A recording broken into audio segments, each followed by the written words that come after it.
नमस्कार बच्चों, पुनः आपका स्वागत है। राम लक्ष्मण परशुराम संवाद। तो इसका पहला जो भाग है हम कर चुके थे। इसके 3 जो काव्यांश हमने पढ़े थे। अब मैं चौथे काव्यांश को जो है अविलंब शुरू करता हूँ। कौशिक सुनहु मंद यह बालकु। अब लक्ष्मण और जो है परशुराम के बीच तनातनी चल रही थी। हमने जो है पिछले अपने पढ़ा था पिछले काव्यांश में। और लक्ष्मण जो है वो परशुराम को जवाब दे रहे थे, उन्हें जो है खरी खरी सुना रहे थे। तो फिर कौशिक ऋषि को संबोधित करते हुए, विश्वामित्र जी को संबोधित करते हुए परशुराम कहते हैं, क्या कहते हैं परशुराम? कौशिक सुनहु मंद यह बालकु। कि कौशिक परशुराम जी, सुनहु सुन लीजिए, मंद यह बालकु। मंद होता है अल्प बुद्धि, मूर्ख। यह बालकु यह बालक। कुटिल कालबस निज कुल घालकु। कुटिल कालबस, कालबस होता है मृत्यु के वश में हुआ, काल के वश में होकर के। निज अपने कुल घालकु, अपने कुल के लिए घातक, अपने कुल का विनाश करने वाला। कहते हैं कि हे ऋषि विश्वामित्र, यह बालक कुबुद्धि और कुटिल है, और यह जो है मृत्यु के वश में होकर के अपने कुल का विनाश करने वाला या अपने कुल के लिए घातक सिद्ध होने वाला है। भानुवंश राकेश कलंकु। भानुवंश कौन था? भानुवंश सूर्यवंश। भानु सूर्य को कहते हैं। सूर्यवंश, राम का जो वंश है वो सूर्यवंश है। राम और लक्ष्मण के वंश का सूर्यवंश नाम है। तो कहता है सूर्यवंश राकेश, चंद्रमा को कहते हैं कि सूर्यवंश रूपी चंद्रमा में ये कलंक के समान है। यानी कि इतने अच्छे अच्छे राजा और वीर हुए हैं सूर्यवंश में, परंतु ये ऐसा नहीं है। तो कहता है सूर्यवंश में, ये सूर्यवंश रूपी चंद्रमा में ये लक्ष्मण जो है ये कलंक के समान है। और निपट निरंकुश अबधु असंकुल। निपट माने बिल्कुल, पूरा का पूरा, निरंकुश उद्दंड, अबधु मूर्ख।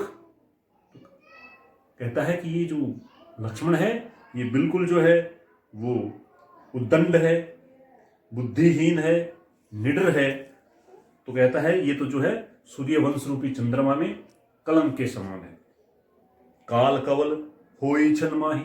काल कवल मृत्यु का ग्रास बन जाना, मृत्यु को प्राप्त हो जाना।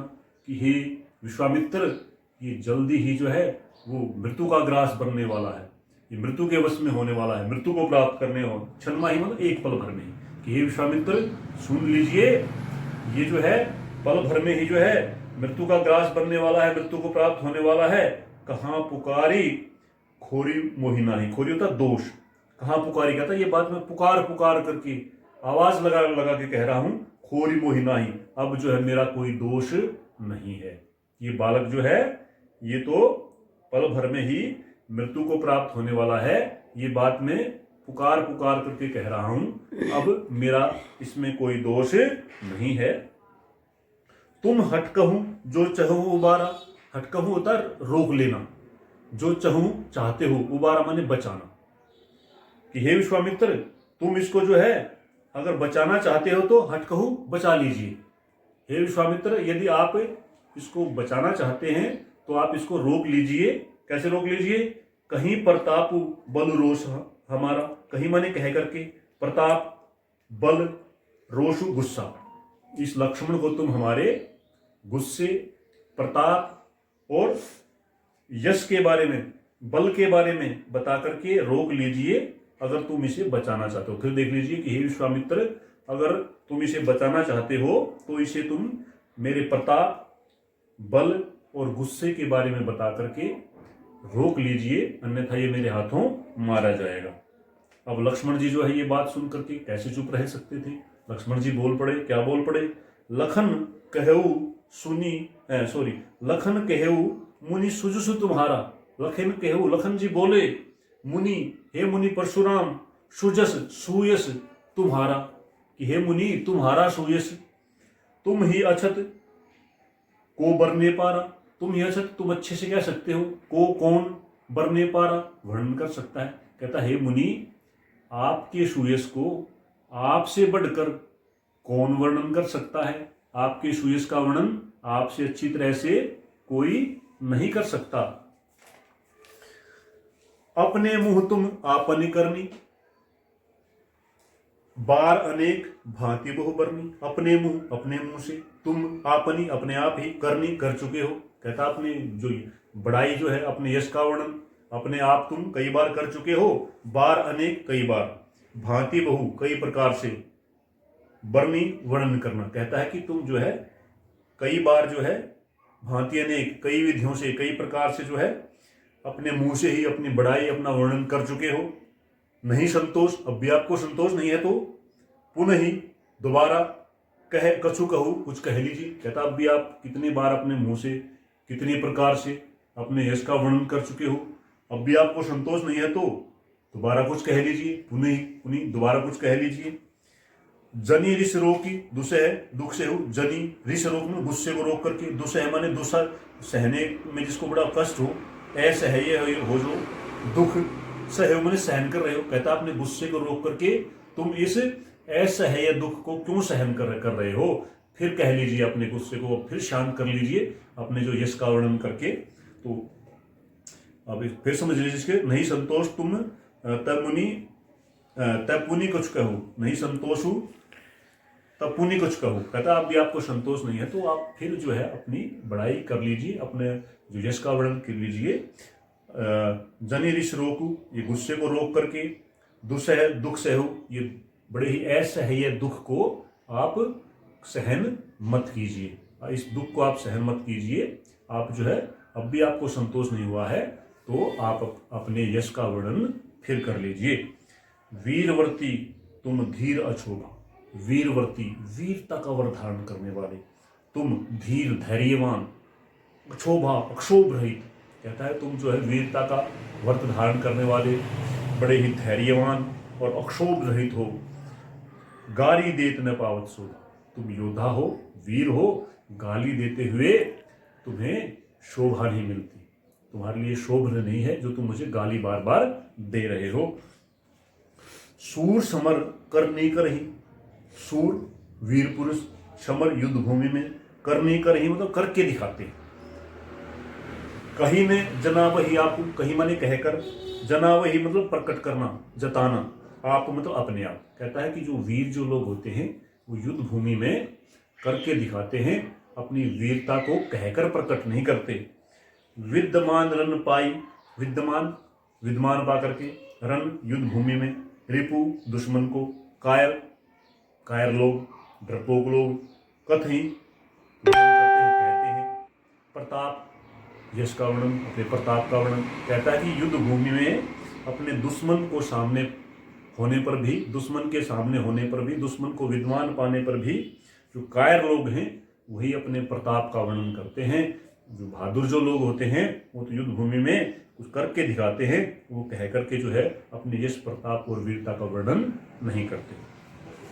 अब जो है जो अब आगे देखिए, जो लक्ष्मण की जो बातें जो है बड़े गुस्सा जो है परशुराम का बढ़ा रही हैं। लक्ष्मण यहाँ भी नहीं रुकते हैं, लक्ष्मण आगे बोलते रहते हैं। क्या कहते हैं, तुम तो काल हाक जनु लावा। कहते हैं कि तुम बार बार कह रहे हो ना कि लक्ष्मण मृत्यु को प्राप्त होने वाला है, जैसे मेरे लिए तुम जो है काल को, मृत्यु को हाक दे के ला रहे हो, हाक के ला रहे हो मृत्यु को। जैसे तो तुम तो कालू हाक जनु लावा, बार बार मोहिलागी बुलावा, मोहिलागी मेरे लिए बुला रहे हो। कहता है कि तुम तो मानो मृत्यु को जो है वो हाक दे के मेरे लिए बुला कर ला रहे हो।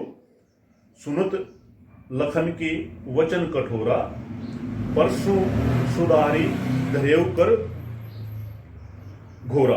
अब क्या कहते हैं, सुनत लखन के वचन कठोरा, लक्ष्मण के ऐसे कठोर और कड़वे वचनों को सुन करके क्या किया, परसु फरसे को, कुल्हाड़े को सुधारी सीधा करके, धरेव करु हाथ में ले लिया, घोरा उस कठोर, जो कहते हैं कि लक्ष्मण के जो है इन कठोर और कटु वचनों को सुन करके परशुराम ने फरसे को जो है हाथ में सीधा करके जो है पकड़ लिया। अब जनी दे दोष मही लोग, अब जनी चाहे, अब चाहे, दे दोष मोही मुझे, लोग। कहता अब चाहे मुझे लोग दोष दें, अब भला मुझे लोग दोष दें। कटुवादी बालक वध योगु, ये कटुवादी, कड़वा बोलने वाला जो बालक है लक्ष्मण है, ये वध जोगु वध करने योग्य है। कहता है लोग जो है अब चाहे मुझे दोष देते रहें, परंतु ये जो कड़वी वाणी बोलने वाला लक्ष्मण है ये वध योग्य है, वध करने योग्य है। बाल बिलो की बहुत में बांचा, बाल बिलो की देख कर या बच्चा समझकर, बहुत में बांचा बचाया, कहता मैंने इसको बच्चा समझकर अब तक बहुत बचाया है। यह अब यह मन मर निहार भासाचा, अब यह जो लक्ष्मण है मर निहार मृत्यु को प्राप्त होने वाला, भासाचा सचमुच में ही, कहता है परंतु अब सचमुच में ही जो लक्ष्मण है ये मृत्यु को प्राप्त होने वाले हैं। अब इतना परशुराम का गुस्सा जो है वो बहुत बढ़ गया था, तो बीच में जो है कौशिक मुनि विश्वामित्र जी हैं वो बोल पड़े। क्या बोले? कौशिक कहा क्षमीय अपराधु, बाल दोष गुण गणहीन साधु। कौशिक कहा, विश्वामित्र जी कहने लगे क्षमीय अपराधु कि हे परशुराम जी आप लक्ष्मण के अपराधों को अक्षमा कर दीजिए। बाल दोष गुण, बच्चों के दोष और गुण, गणहीन साधु, जो साधु पुरुष जो होते हैं, गण होता है गिनती करना, गुण दोष, कहता है जो साधु पुरुष बच्चों के गुण और दोष की गिनती नहीं करते। लक्ष्मण बच्चा है इसलिए आप इसके गुण और दोष मत देखिए, आप इसके जो अपराध हैं उनको अक्षमा कर दीजिए। अब फिर जो है परशुराम जी कहते हैं खर कुठार, खर होता है बड़ी तेज धार वाला, कुठार कुल्हाड़ा, मैं अकुरण को ही, अकुरण होता है दयाहीन और करुणा रहित, दया और करुणा के रहे, दया और करुणा जो है परशुराम में नहीं थी, तो वही कह रहा है कि खर कुठार में अकुरण को ही क्रोधी, कहता है कि मेरे हाथ में जो है वो तेज धार वाला कुल्हाड़ा है और मैं बड़ा ही निर्दयी और क्रोधी हूं। और क्या कहता है आगे अपराधी गुरुद्रोही, और मेरे सामने गुरुद्रोही अपराधी खड़ा हुआ है, मेरे गुरु का अपराधी खड़ा हुआ है। उत्तर देत छोड़ा बिनु मारे, ये मेरे को उत्तर दे रहा है और मैंने आपको इसको अब तक छोड़ा है, बिना मारे हुए छोड़ा है। केवल कौशिक शील तुम्हारे, कि हे कौशिक ऋषि, हे विश्वामित्र ऋषि, केवल तुम्हारे शील और प्रेम से युक्त स्वभाव को देखकर ही आप, क्योंकि विश्वामित्र जो राम और लक्ष्मण को वहां लेके आए थे, इसलिए कह रहा है कि हे ऋषि विश्वामित्र, आपके शील और प्रेम से युक्त स्वभाव को देखकर ही जो है मैंने अब तक इसको जो है मारे बिना छोड़ा है। मेरे हाथ में कठोर कुल्हाड़ा है और मैं क्रोधी हूं बड़ा, और फिर भी मैंने इसको केवल तुम्हारे शील स्वभाव को मानकर जानकर ही अब तक जो है मारे बिना छोड़ा है। न तो यही काटी कुठारे कठोरे, नहीं तो यही, नहीं तो इसको मैं अब तक काट देता कुठार कठोरे अपने कठोर कुल्हाड़े से। गुरु ही उऋण, गुरु के ऋण से मुक्त हो जाना, उऋण हो जाना। होते हो श्रम थोड़े, थोड़े परिश्रम से, थोड़ी मेहनत से, कहते हैं नहीं तो मैं थोड़ी मेहनत से ही, थोड़े परिश्रम से ही इसको मार करके, इसको काट करके गुरु के ऋण से मुक्त हो जाता। गुरु ही उऋण, गुरु के ऋण से मुक्त हो जाना, हो जाता श्रम थोड़ी मेहनत से ही। कहते हैं कि मैंने जो है तुम्हारे शील स्वभाव के कारण ही इसको अब तक छोड़ा है, नहीं तो मैं अपने कठोर कुठार से इसको काट करके गुरु के ऋण से मुक्त, थोड़े मेहनत से ही गुरु के ऋण से मुक्त हो जाता। अब जो विश्वामित्र हैं वो मन ही मन जो है मुस्कुरा रहे हैं, वो समझ रहे हैं कि पहचान नहीं पा रहे हैं लक्ष्मण क्या कौन है। तो क्या कहते हैं, गांधी सुनू कहें हृदय हंसी, गांधी सुनू, विश्वामित्र जो है ये बातें सुन करके हृदय हंसी, अपने हृदय में अपने मन में हंस रहे हैं। मुनि हरे हरि सूझ, मुनि परशुराम को हरी हरे, हरा ही हरा, सूझ मन दिख रहा, कहता मुनि को तो जैसे हरा ही हरा दिख रहा है। कहते ना सावन के अंदर देखो हरा हीरा दिखना, ऐसे ही जो विश्वामित्र ने बहुत सारे योद्धाओं को मारा है, ये भी इनको ये ऐसा ही सूझ रहा है कि राम और लक्ष्मण भी ऐसे ही सामान्य से जो है वो सामान्य से राजा हैं या सामान्य से राजकुमार हैं। तो कहता है जो है ऋषि जो परशुराम हैं इनको तो हरा ही हरा सूझ रहा है, अर्थात ये राम और लक्ष्मण को भी सामान्य से वीर समझ रहे हैं। अयम में खांड ने ऊख में, अब उनके बारे में बताने कि लक्ष्मण क्या है। अयम में लोहे की खड़क है ये, ना ऊख में, ये ईख से या खांड से की खांड नहीं है, ये ईख वाली खांड नहीं है, ये कौन सी खांड है, कौन सी खड़ग है, लोहे से बनी हुई खड़ग है ये। अज हुन बूझ अबूझ, कहता है ये मुनि तो जो है इनको समझ नहीं रहे हैं, इनको पहचान नहीं रहे हैं, मुनि जो है बेसमझ बने हुए हैं।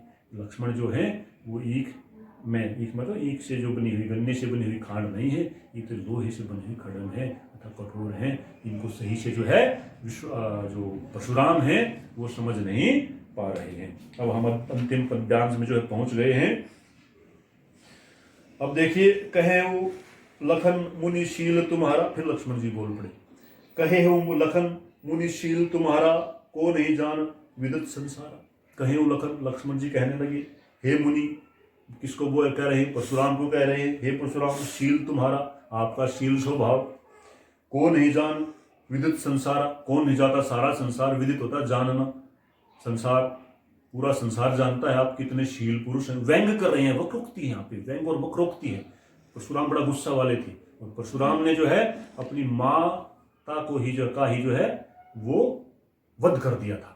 तो वो यहाँ पर जो है उसी बात का जो है व्यंग जो है परशुराम पर लक्ष्मण कर रहे हैं। देखिए किस तरह कर रहे हैं कि कहो लखन मुनिशील तुम्हारा, को नहीं जान विदित संसारा, कि हे परशुराम, आपके जो शील स्वभाव को कौन नहीं जानता, सारा स्वभाव जो है, सारा संसार जो है वो जानता है। मात पिता ही उऋण भयनी के, कहता कि माता और पिता के ऋण से तो तुम भली भांति मुक्त हो चुके हो। माता को काट दिया था ना, तो माता को जो परशुराम ने वध कर दिया था पिता के कहने पर, तो वही बात लक्ष्मण व्यंग कर रहे हैं उसके कि माता पिता उऋण हो जाना, ऋण से मुक्त हो जाना, भयनी के मतलब भली भांति अच्छी प्रकार से। कहता कि माँ और बाप के ऋण से तो तुम अच्छी प्रकार मुक्त हो चुके हो, उनका ऋण तो तुम उतार चुके हो। गुरु ऋण रहा सोचू बड़ जी के, गुरु का ऋण माने ऋण, रहा रह गया है, सोचू मतलब चिंता में हो, बड़ जी के मतलब तुम्हारे को वो बड़ा सता रही है उसकी चिंता। कहता है कि गुरु का ऋण बचा हुआ है जिसकी चिंता जो है तुम्हें सता रही है। सो जनु हमरे माथे का ढा, अब उसका दोष तुम हमारे माथे बढ़ना चाहते हो। वो शायद हमारे लिए ही लिखा हुआ तुमने वो गुरु का ऋण कि मैं लक्ष्मण की मृत्यु करके ही जो है मार कर ही चुकाऊंगा। कहता है कि सो जनु लगता है हमारे ही, मेरे ही माथे काढ़ो, मेरे माथे पर ही से तुम निकालना चाहते हो, और ऋण तुमने हमारे लिए जैसे हमने ही ले रखा हो तुम्हारा। दिन चली गए ब्याज बढ़ा, कहता है दिन चली गई, बहुत दिन हो गए, तुमने मुझको तो मारा नहीं है, तो दिन चली गई, बहुत सारा समय चला गया है। ब्याज बढ़ा, उस ऋण का बहुत सारा ब्याज भी बढ़ गया होगा।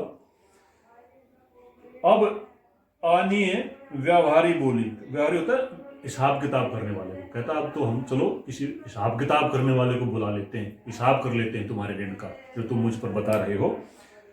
तुरंत देव में थैली खोली, मैं तुरंत थैली खोल देता हूँ, तुरंत दे मैं थैली खोल, कहता थैली खोल करके तुम्हारा सारा ऋण मैं चुका देता हूँ। अभी तुम कहते हो बहुत ऋण जो है गुरु का, और तुम मेरे मत्थे पर बढ़ना चाहते हो, तो कहता मैं थैली खोल करके तुरंत जो है चुका देता हूँ। तो लक्ष्मण की बातें बड़ा क्रोध में भर गई परशुराम। तो कहता है सुनी कटु वचन कुठार सुधारा, सुनी सुनकर कटु कठोर कड़वे वचन बातें कुठार कुल्हाड़ा सुधारा सीधा कर लिया। परशुराम ने लक्ष्मण के कठोर वचनों को सुन करके अपना कुल्हाड़ा सीधा उठा लिया।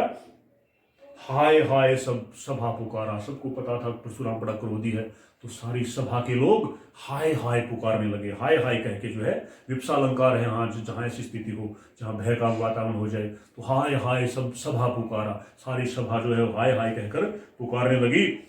भृगुवर परशु दिखावो मोही, फिर लक्ष्मण तब भी जो है डरे नहीं, शांत नहीं हुए। भृगुवर, हे भृगुकुल के श्रेष्ठ परशुराम, भृगुवर है ना, तो भृगुवर भृगुकुल के श्रेष्ठ परशुराम, परशु दिखावो मोही, तुम मुझे फरसा दिखा रहे हो। विप्र विचारी बचा नृपदोही, विप्र विचारी, विप्र होता ब्राह्मण, विचार करके समझ करके मैं तुझे ब्राह्मण समझ करके, बचा नृपदोही, नृपद्रोही राजाओं के शत्रु, कि हे राजाओं के शत्रु परशुराम, तुमको मैंने जो है अब तक ब्राह्मण समझ के छोड़ा हुआ है, ब्राह्मण समझ के बचाया हुआ है। लक्ष्मण ही उल्टे जो है उनको धमकी देने लग गए। क्या कहने लगे? भृगुवर परशु दिखा, हे भृगुकुल श्रेष्ठ परशुराम, मुझे तुम फरसा दिखा रहे हो, कुल्हाड़ा दिखा रहे हो, तुम जो है मैंने ब्राह्मण समझ के जो है अब तक तुम्हारे को, हे राजाओं के दुश्मन, हे नृपद्रोही होता है राजाओं के शत्रु, हे राजाओं के शत्रु परशुराम, तुम जो ब्राह्मण होने के कारण जो है मुझसे बचे हुए हो, मैंने तुम्हें बचाया हुआ है। मिले न कभू सुभट रणगाढ़े, मिले न कभू माने कभी भी, सुभट होता है सही योद्धा, रणगाढ़े युद्ध भूमि में, तुम्हें जो है युद्ध भूमि में अब तक कोई सही योद्धा नहीं मिला था। द्विज देवता घर ही के बाढ़े, हे द्विज देवता, हे ब्राह्मण, तुम कैसे हो? घर ही के बाढ़े, तुम घर में ही बड़े हो। ये कहते हैं ना घर का शेर, तुम तो घर के शेर हो। ऐसे लक्ष्मण जो है उनको जो चुनौती देने लग गए हैं कि मिले ने कबहू सुभट रन गाढ़े, कि आपको जो है वो युद्ध भूमि में अब तक कोई सुभट सही योद्धा नहीं मिला है। और द्विज देवता, हे ब्राह्मण देवता, घर ही के बाढ़े, बाढ़े होता बड़ा होना, तुम तो अपने घर के ही बड़े हो, घर के ही शेर हो। अब आगे कहते हैं अनुचित कही सब लोग पुकारे। अब लक्ष्मण को ऐसा परशुराम को कह रहे हैं तो सब लोग कहने लगे ये लक्ष्मण तो अनुचित बात कह रहा है। तो अनुचित कहीं सब लोग पुकारे, सब लोग जो है लक्ष्मण की बात को अनुचित कहने लगे। और रघुपति सैन ही लखनु निवारे, रघुपति रघुकुल शिरोमणि भगवान श्री राम सैन ही नयनों के इशारे से लखनु निवारे रोक दिया, निवारे रोक दिया। भगवान श्री राम ने अपनी आंखों के इशारे से लक्ष्मण को रोक दिया। सारी सभा जब लक्ष्मण के कठोर वचनों को सुनकर के अनुचित अनुचित कहने लगी तो भगवान श्री राम ने अपने नेत्रों के इशारे से, आंखों के इशारे से लक्ष्मण को रोक दिया। लखनु निवारे, लक्ष्मण को रोक दिया। सैन ही आंखों के साथ, आंखों के इशारों के साथ। अब देखिए उत्तर लखन उत्तर आहुति सरिस, सरिस होता समान होना। उपमा उदाहरण का बड़ा सुंदर यहाँ जो है उदाहरण है ये। लखन उत्तर, लक्ष्मण का उत्तर, आहुति सरिस, आहुति के समान था। और भृगुवर कोप, कोप होता गुस्सा, कृषाण होता आग, कि उस भृगु कुल के श्रेष्ठ परशुराम के रोष में, गुस्से में, कोप गुस्से में, गुस्से रूपी अग्नि में। फिर देख लीजिए लखन उत्तर, लक्ष्मण का उत्तर आहुति सरिस, आहुति के समान था। भृगुवर कोप कृषाण, परशुराम के गुस्से रूपी अग्नि में, परशुराम के गुस्से रूपी अग्नि में जो लक्ष्मण के जो कठोर वचन थे, कठोर उत्तर था जो, वो आहुति का काम कर रहा था, अर्थात उसके गुस्से को बढ़ा रहा था। बढ़त देख जल समवचन बोले रघुकुल भान। और कहता है उस परशुराम की गुस्से रूपी अग्नि को बढ़ते हुए देखकर, बढ़त देख बढ़ते हुए देखकर, जल सम, जल के समान, शीतल वचन बोले रघुकुल भानु, रघुकुल, रघुकुल के भानु, रघुकुल के सूर्य अर्थात भगवान श्री राम। कहता है कि फिर देख ली शुरू से कि लक्ष्मण के जो उत्तर थे वो परशुराम के गुस्से रूपी अग्नि में आहुति का काम कर रहे थे। अतः परशुराम के गुस्से को बढ़ता देख करके रघुकुल के सूर्य भगवान श्री राम जल के समान शीतल वाणी में बोले। अब भगवान श्री राम जो हैं वो कहने लगे। तो हमारे पाठ्यक्रम में यहीं तक था। हमारा जो काव्यांश जो है वो पूरे हो गए हैं। अब हम इसमें कुछ मैंने अपने पहले भाग में भी बताई थी कि नाटकीयता बन पड़ी है पूरे जो है इस प्रसंग में, कि लक्ष्मण परशुराम और कौशिक जो है बीच बीच में संवाद करते हैं, राम भी बोल पड़ते हैं, तो इससे नाटकीयता की उत्पत्ति हो गई है। अवधी भाषा का प्रयोग है, दोहा चौपाई छंद है, ये पूरे में जो है जो रामचरितमानस ये दोहा और चौपाई में है। वीर रस है, वीरता के दर्शन होते हैं। संगीतात्मकता, लयात्मकता और गेयतत्व, यानी कि इसको गाया जा सकता है पूरे की पूरी जो चौपाई और दोहों को। ओज गुण की प्रधानता है, वीर रस और ओज गुण इन्हीं साथ साथ चलते हैं। तत्सम तद्भव शब्द, वैसे तद्भव शब्दों की बहुलता है परंतु तत्सम शब्द भी मिलते हैं, तो तत्सम तद्भव शब्दावली है। अलंकारों का प्रयोग है, मैंने अभी आपको विप्सा अलंकार भी बताया था, उपमा अलंकार भी आया था, रूपक अलंकार भी आया था, तो कई अलंकार हैं, वो आप काव्यांश के अनुसार देख लीजिए। तो इस प्रकार जो है हमारा जो राम लक्ष्मण परशुराम जो संवाद है, ये काव्यांश जो दिया गया है, जो प्रसंग जो दिया गया है हमारे पाठ्यक्रम में, ये पूरा होता है। आशा है आपको अच्छे से समझ आ गया होगा। आपको लगता है कुछ सुझाव आपका मेरे लिए है तो आप कमेंट करके लिखिए।